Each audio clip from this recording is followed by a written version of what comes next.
እንዴት አደረግሽ? ምኑ አልገባኝም እያልሽ ባሉን እያዛግሽ ነው? አልገባኝም። ምንድን ነው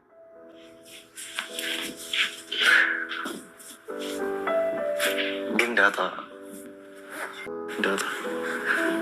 በጣም ነው የምታምር፣ በጣም ነው የማከብርሽ።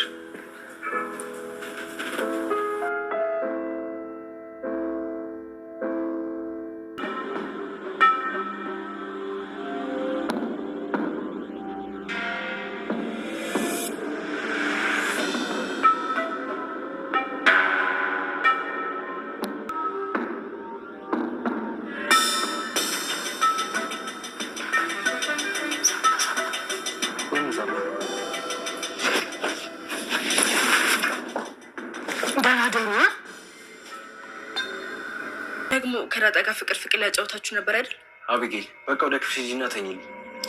ይህ አባቴ ቤት ነው። እዚህ ስኖር ደግሞ ማክበር አለባችሁ። ደግነቱ እሷ ታስጠላታለህ፣ አትወድህም። እባክሽ ሂጂ ወደ ክፍልሽ ተኝ። እማዬ የኮሌጅ ትምህርታችን እንደጨረስን ትጋባላችሁ ብላለች። ዳጣና ናታን እንግዲህ እልም ያለ ፍቅር ውስጥ ገብተዋል። ናታን ለዳጣ ፍቅሩን እየገለጸላት እያለ ወይዘሮ ማርታና አበጌል ብቅ ብለውባቸው አስደንግጠዋቸዋል። ነገር ግን ወይዘሮ ማርታ በጣም ተናዳለች። ፊቷ በሙሉ አጨማዳለች። እሷ የምትፈልገው ናታን ለልጇ ማድረግ ስለሆነ እንዴት በማለትም ፊቷ ላይ በጣም ይነበብባት ነበረ። አበጌልም ናታን ልታጠፋኝ ነው በማለት ዛሬም ተንኮሏን ዳጣ ላይ እያባባሰችው ትገኛለች። ሰላም ሀሳቧን ተሳክቶላታል። እሷ የምትፈልገው ናታንና ዳጣ አንድ ላይ መሆነው በፍቅር እንዲኖሩ ነው የምታስበው፣ የምታስተምረው፣ የምትነግረው ለናታን ማለት ነው። ከዚህ በፊት ባለፉት ቪዲዮዎች እንዳያችሁት እኔ ወንድ ብሆን ዳጣን ጠብሼ ያሳይህ ነበረ፣ አንተ ስትንከረፈፍ ሌላ ሰው ይወስዳትና ጸጉርህን ትነጫለህ በማለትም ናታንን እየቀሰቀሰችው ነበረ ማለት ነው። አሰላሙ አለይኩም ወራህመቱላሂ ወበረካቱ። ውድና የተከበራችሁ የቻናሌ ቤተሰቦች እንዴት ናችሁልኝ? ደህና ናችሁ? ሁሉ ሰላም? እኔ ጋር አልሐምዱሊላህ ሁሉ ነገር ሰላም ነው። እናንተም ጋር ሰላም እንደሆነ ተስፋ አለኝ። እንግዲህ ዛሬም ዳጣ ክፍል 36ን ይዤላችሁ ብቅ ብያለሁ ማለት ነው። እንግዲህ ናታን ከዳጣ ጋር ቁጭ ብለው ሳሎን ላይ ናታን አይናን እያየ እንዴት መናገር እንዳለበት ራሱ ግራ ተጋብቶ ባለፈው ያልኩሽ ነገር እንዴት አረግሽው በማለትም ሲጀምርላት እሷ ደግሞ ምንድን ነው ባክረስቸዋለሁ በማለት ስትጠይቀው እንዴ እያዛክሽኝ ነው እንዴ በማለት ተነስቶ አጠገባ ቁጭ አለ። ከዛም በኋላ እንግዲህ የፍቅር ቃላቶችን ለመናገር ከንፈሩ እያወዛወዘ ግን ከምላሱ ማውጣት ከብዶት በጣም ተጨንቆንን ያስታውቅበታል ፊቱ ላይ። በዚህ ጊዜ ፀጉሯን እየደባበሰ ዳጣ በጣም ታምሪያለሽ፣ በጣም አከብርሻለሁ በማለትም ፀጉሯን መደባበስ ጀመረ።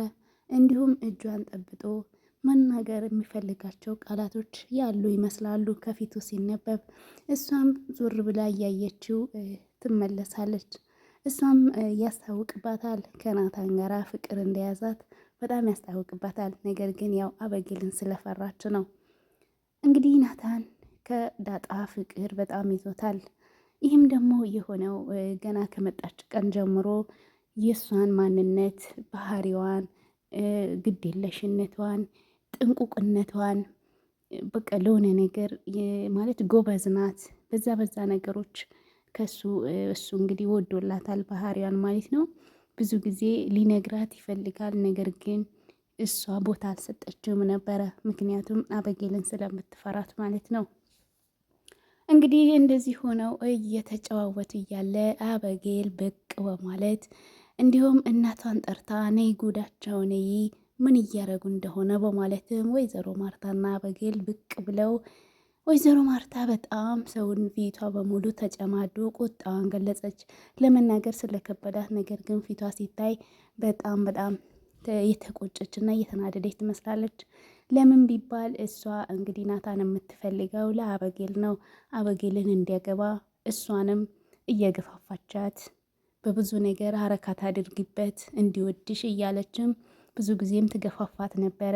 ናታን ለልጇ ለማድረግ ወይዘሮ ማርታም እየጣረች ስለሆነ ዛሬ እንግዲህ ዳጣ ስትወስድባት ምን ይሰማታል የሚለው ያው በሁላችንም ቦታ ማየት ቀላል ነው ማለት ነው። ስለዚህ እንግዲህ ናታን ደግሞ የሚወደው ዳጣንን ነው። አበጌን እንደማይወዳት በተደጋጋሚ ለዳጣ ይነግራት ነበረ። በዚህም ጊዜ እንግዲህ ሁለቱ በፍቅር አይን እየተያዩ ባለበት ዳጣ አበጌልን ስታያት ናታን ዛባ ዛባ አለችው። ከዚህ ዛባ ምንድን ነው በማለት እሱም ዛባ እንግዲህ ምን እንደሆነ አያውቅምና ዛባ ምንድን ነው በማለት ሲጠይቃት እሷም በአይኗ ወደ አበጌል ጠቀሰችው። በዚህ ጊዜ ናታን ዞር ብሎ ሲያይ አበጌ ቆማ እያየቻቸው ነበረ። ከዛ በጣም ተናደደ። ምክንያቱም ለዳጣ መግለጽ የሚፈልጋቸው ነገሮች ነበሩ። እሷ መታ ስላቋረጠችው በጣም ተናደደ። በዚህ ጊዜ ዳጣም በሉ ደህና ደሩ በማለት ተነስታ ሄደች። አበጌልም እየሮጠች መጣችና ናታን አጠገብ ቁጭ ስትል ናታን ብድግ ብሎ ወደ ክፍሉ ሄደ።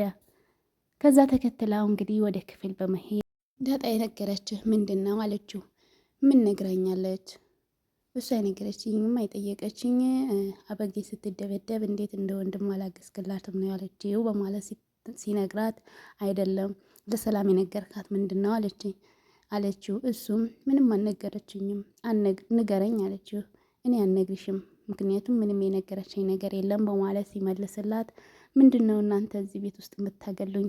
እኔ ብቻ የምታገሉኝ ምን ሆናችሁ ነው በማለት ስትጠይቀው ማንም አላገለለሽም ሲላት እሺ ለማንኛውም ዛሬ ባላቀውም ነገ ያቀዋለሁ፣ ነገ ደርስበታለሁ። ደግሞ አንተና ዳጣ ፍቅር ያጫወታችኋል እንዴ በማለት ስትጠይቀው እባክሽን ክፍሉን ለቀሽልኝ ውጪ በማለት ናታ ቁጣውን ገለጸባት። በዚህ ጊዜ እሷም አልወጣም፣ ይሄ የአባቴ ቤት ነው፣ አባት እናቴ ተኝተዋል ብላችሁ እንደፈለጋችሁ እየተንሸኳሸኳችሁ ነው አለችው።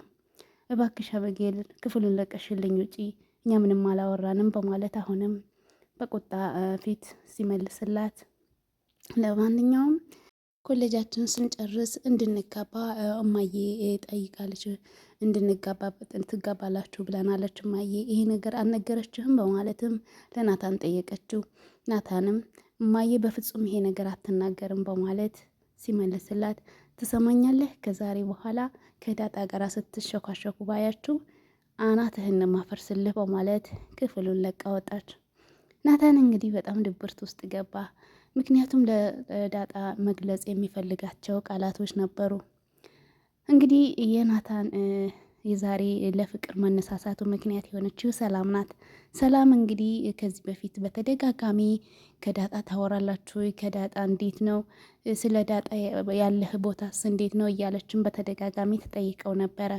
እሱም እንግዲህ ለዳጣ ግልጽ አድርጎም ባይነግራትም ጫፍ ጫፉን ግን እንደሚወዳት ይነግራት ነበረ። ዳጣ ግን ያው ኖርማል ነው ብላ እንደ ወንድም ነበር የተቀበለችው። በዚህ ጊዜ ግን ያው በባለፈው ቪዲዮ እንደሰማችሁት ከሆነ ሰላም ወደ ናታን በመሄድ እኔ ምልክ ዳጣ እናንተ ነገር እንዴት ነው ግን እኔ ግን በኋላ ይቆጭሃል ልጅ አንድ ሰው ያፈቅራትና በኋላ ትቆጫለህ ስትለው እንዴ ዳጣ ሌላ ወንድ በፍጹም አታረገውም በማለትም ስመልስላት ሰላምም እንግዲህ እኔ ወንድ ቢሆን ጠብሽ ያሳየህ ነበረ አለችው። እንዴት ማለት ሲላት በቃ ዳጣን ጠብሼ ወይም ዳጣን አፍቅሬ አሳየህ ነበር። እሷ እኮ ሴት ናት፣ አንተ ወንድ ነክ፣ ደፍረህ መናገር ያለብህ አንተ ነህ እንጂ እሷ አይደለችም በማለትም ሰላም እንግዲህ ለናታን ስትገፋፋው ነበረ። በዚህም ጊዜ ዳጣ ሌላ ሰው ይወስዳትና ከዛ በኋላ አንተ ግን ጸጉርህን ስትነጭ ነው እማይህ ነግሬሃለሁ በኋላ እያለችም እያስጠነቀቀችው ነበረ። ምክንያቱም ሰላም የምትፈልገው ዳጣና ናታን አንድ ላይ ሆነው በፍቅር እንዲኖሩ ነው። እንግዲህ ሰላም ያለችውን እውነት ሌላ ሰው ያፈቅርብኛል፣ ሌላ ሰው ይወስድብኛል በማለትም ነበረ ደፍሮ እንግዲህ የፍቅር ቃላቶችን ለመናገር ወደ ዳጣ የቀረባት ማለት ነው። እንግዲህ አበጌልም ናታን እንዲይወሰድብኝ እያለች በጣም ስጋት ላይ ናት። ወይዘሮ ማርታም እንግዲህ ናታን ለልጄ ድረዋለው እያለችም እየፎከረች ነው። ምክንያቱም አበጌል ሌላ የሚያፈቅራት አንድ ወንድ መጥቷል። እሷ ግን በጣም ስለምትጠላው ያንን ሰው የማይገባ ለወንድ ልጅ የማይገባ ቃላቶችን በሰደበችው ጊዜ እንግዲህ እሱ በቦክስ መቷታል ማለት ነው። ይህም እንግዲህ አስመልክቶ ወይዘሮ ማርታና አቶ ደረጀ ልጁን ሊከሱትና እስር ቤት ሊያስገቡት ፈልገዋል። በዚህ ጊዜ እንግዲህ ተረጋጊ፣ ምናልባት በሷ ጥፋት ሊሆን ይችላል በማለትም አቶ ደረጀ ለወይዘሮ ማርታ ቢያረጋጋትም ወይዘሮ ማርታ እንግዲህ እኔ እሷ የምትወደውና የሚወዳት ናታን አለ እንዲህ ሌላ ሰው ይሄ ሰው የሚያጥቶ አፈቅርሻለሁ ይላታል በማለትም በጣም በመናደድ ለናታን እንደምትድራትና ልጄ ማንም ሰው ሊነካብኝ አልፈልግም በማለትም ለአቶ ደረጀ እያስጠነቀቀችው ነበረ። አቶ ደረጀ ግን ያው የልጄ ጥፋትም ሊሆን ይችላል ሳላረጋግጥ መክሰሱም ሆነ ሰው ማውቀሱ ተገቢ አይደለም በማለትም እያስተባበላትና እንድትረጋጋ እያደረጋት ነበር ወይዘሮ ማርታ ማለት ነው።